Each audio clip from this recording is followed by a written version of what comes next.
জঙ্গলে এখন শ্রমিকেরা সারাদিনের ভীষণ ক্লান্তির পর সব মরার মতো ঘুমাচ্ছে। সবুজ জঙ্গলের চারপাশ বিরাট বিরাট সাদা তাঁবুর সামনে ঝোলানো লণ্ঠনের আলোয় হলুদ হয়ে আছে। তারও ওপরে কোটি কোটি জোনাকির আলো, আকাশে সপ্তমীর অর্ধেক চাঁদ। কিছুদিনের মধ্যেই পৌষ সংক্রান্তি। সম্পূর্ণ জঙ্গল রাতের ছেঁড়া ছেঁড়া কুয়াশায় ঢাকা। সেই স্বপ্নাদেশ পাওয়া মন্ত্রীর জামাইয়ের জেনারেটর কোম্পানির 12.5% মালিক রামানুজ তিওয়ারি এই জঙ্গলে কোম্পানির ম্যানেজার হয়ে এসেছেন। শ্রমিকেরা সবাই তাকে রামবাবু বলেই ডাকে। শীতের জমাট রাতে এই ঘন জঙ্গলে রামবাবুর প্রধান শত্রু হয়েছে তার সুগার লেভেল।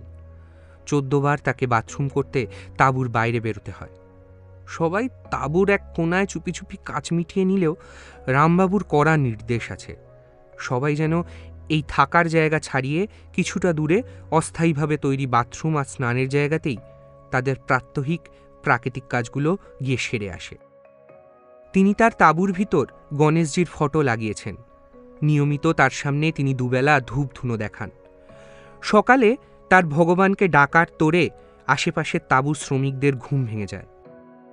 তাই যেখানে ভগবান অধিষ্ঠান করছে তার আশেপাশে কোনো রকম নোংরা কাজ একেবারে নিষিদ্ধ। রামবাবু এই বিরাট তাঁবুতে একলাই থাকেন। তবু মাঝে মাঝে খুব ভয় করলে রাঁধুনির হেল্পার ছোকরাটাকে পাশের ফাঁকা বিছানাটায় শুতে বলেন। এক ঢিলে 2 পাখি মারা যায় আর কি। আজকেও বলেছিলেন বেটাকে আসতে, কিন্তু সে বেটা মদ খেয়ে ভগবান জানে কোন শ্রমিকদের তাঁবুতে পড়ে আছে।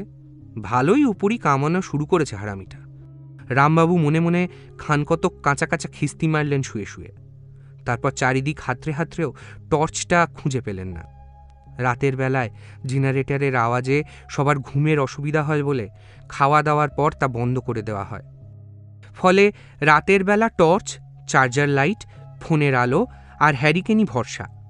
রামবাবুর চার্জার লাইটটা সপ্তাহ 1.5 হলো খারাপ হয়ে পড়ে আছে। আজ ঠিক করব, কাল ঠিক করব, এই করতে করতে আর সময়ই হয়ে উঠছে না। শ্রমিকদের মধ্যে ইলেকট্রিশিয়ান কাউকে ধরে কালকে মনে করে অবশ্যই চার্জার লাইটটা ঠিক করে নিতে হবে। এদিকে মোবাইলটাও চার্জ দিতে ভুলে গেছেন আজকে। রামবাবু এবার নিজেকে জোরে জোরে খিস্তি মারতে শুরু করলেন। তারপর কিছুক্ষণ থম মেরে বসে রইলেন খাটের ওপর। কিন্তু না, পেচ্ছাপ আর চেপে রাখা যাচ্ছে না। অজ্ঞতা তিনি তাঁবুর হ্যারিকেনখানার জোর বাড়িয়ে তাঁবুর বাইরে এলেন। চারিদিক অদ্ভুত এক মায়াবী আলোয় ঘেরা। কুয়াশার মধ্যে থেকেও দূরে দূরে হলুদ আলোর একটা হালকা প্রলেপ চারিদিকে ছড়িয়ে আছে। আকাশের দিকে তাকালে সেই কুয়াশাকে সপ্তমীর ভাঙা চাঁদের আলোয় সাদা মেঘের মতো লাগছে। তার মধ্যেই কোটি কোটি জোনাকি যখন বারবার জ্বলছে নিভছে, তখন তাদের মনে হচ্ছে পৃথিবীর বুকে নেমে আসা নক্ষত্র দলের মতন। রামবাবু শহর থেকে এই ফুলকেতুর জঙ্গলে না আসলে কোনোদিন বিশ্বাসই করতে পারতেন না যে ঘন গাছে ঘেরা এই জঙ্গল কুয়াশার ভিতর সপ্তমীর অর্ধেক চাঁদের আলোতেও এত মায়াময় দেখতে হতে পারে। রামবাবু তাঁবুর বাইরে বেরিয়ে কিছুক্ষণ অবাক হয়ে দাঁড়িয়ে রইল। ঝিঁঝি আর প্যাঁচার সাথে মিশে যাচ্ছে ক্লান্ত খেটে খাওয়া ঘুমন্ত শ্রমিকদের নিঃশ্বাস আর নাক ডাকার শব্দ। রাতে যে দুজন তাঁবুগুলোর চারপাশ ঘুরে ঘুরে পাহারা দেয়, রামবাবু একটু এদিক ওদিক তাদের খুঁজলেন, কিন্তু কোথায় কে? সব বেটা মাল টেনে ঘুমাচ্ছে। রামবাবু আবার মনে মনে তাদের গালাগালি দিতে দিতে ভাবলেন, কাল ওই বাঙালিদের আচ্ছা করে করকে দিতে হবে। রামবাবু এবার গায়ত্রী মন্ত্র জপ করতে করতে জঙ্গলের অস্থায়ী বাথরুমের দিকে এগোতে লাগলেন। হ্যারিকেনটা একটু দূরে রেখে পাজামার দড়িটা খুলে সবে একটুখানি পেচ্ছাপ করেছেন, সঙ্গে সঙ্গে তার পিছন থেকে কোনো একটা 4 পেয়ে জন্তু যেন দ্রুত চলে গেল। রামবাবুর শিরদাঁড়া দিয়ে একটা ঠান্ডা স্রোত বয়ে গেল। ভয়ে তিনি পিছনে ফিরতে পারছেন না। এতটাই ভয় পেয়ে গেলেন যে গায়ত্রী মন্ত্র জপ করাও ভুলে গেলেন। শুধু মনে হতে লাগলো এতক্ষণ যাকে 4 পেয়ে জন্তু বলে ভাবছিলেন আসলে হয়তো সে কোনো 2 পেয়ে মানুষ। রামবাবু পাজামার দড়িটুকুও বাঁধতে পারছেন না। তার সারা শরীর কাঁটা দিয়ে উঠছে। তার মনে হচ্ছে যেটা তিনি ভাবছেন 2 পেয়ে মানুষ, আসলে সে হয়তো কোনো মানুষই নয়। হয়তো তার পা দুটো বাতাসে উল্টো দিকে করে ভাসছে। হঠাৎ চারিদিক নিস্তব্ধ হয়ে গেল। চারিদিকে যেন আর কোনো বাতাস বইছে না। কুয়াশা এতটাই ঘন হয়ে গেল যে চোখের সামনে নিজের হাত নিয়ে আসলেও আর কিছু দেখা যাবে না।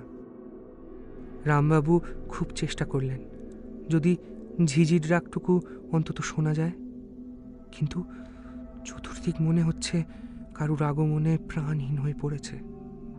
তার কেবল মনে হতে লাগলো কেউ যেন তার ঘাড়ের কাছে একটা ঠান্ডা নিঃশ্বাস ফেলছে।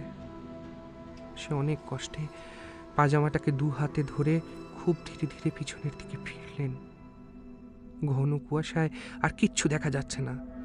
তার নিজের এবং দূরে তাঁবুর বাইরের ঝোলানো লণ্ঠনগুলোর মধ্যে কুয়াশা ঢুকে পড়ে অদ্ভুতভাবে একে একে আগুনের শিখাগুলোকে নিভিয়ে দিতে লাগলো। রামবাবু নিজেকে বোঝানোর চেষ্টা করলেন আসলে ভূত টুত কিছু না, সবই তার মনের ভুল।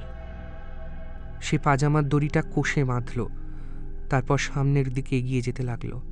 কিন্তু কোন দিকে যাবে সে? কিছুটা এগিয়ে মনে হলো সে ভুল দিকে এগোচ্ছে। রামবাবু এবার বাম দিকে বেশ কিছুটা দূর হাঁটলেন, কিন্তু কোথায় তাঁবু? রামবাবুর সব গোলমাল হয়ে যেতে লাগলো। তার মাথা ঘুরছে এবার।